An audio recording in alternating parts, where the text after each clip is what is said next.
प्रभु विष्णुंकर जेमिति 10 अवतार कथा आम पुराण शास्त्र रे वर्णना अछि सेपरि आमर जगतर नाथ जगन्नाथ कालिया सातंकर 10 अवतार लीला विधि मध्य अछि। आज्ञा आज आसतु जानिया से विषय रे आम चैनल माध्यम आज्ञा जगन्नाथक 10 अवतार लीला कथा। 3 दियो रत्न सिंहासन रो पोखरिया को मीन परि लंप मारि थांती। एहाकू मीन लीला बा मत्स्य अवतार कहा जाय थाए।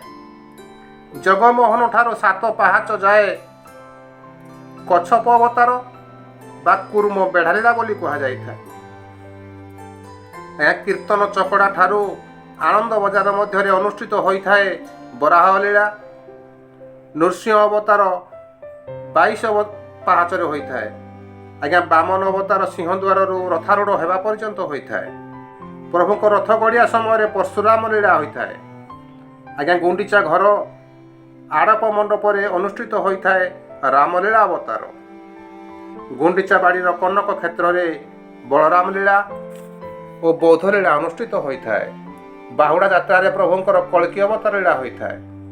आज्ञा प्रभु एपरि भाव रत्न बेदी बाहरी बाहुड़ा मध्य 10 अवतार लीला संपादन करिथांती। आज्ञा आपण माने जदि जगन्नाथंकर भक्त तेबे भिडियोटी को लाइक करी शेयर करिया को भूलंतु नहीं।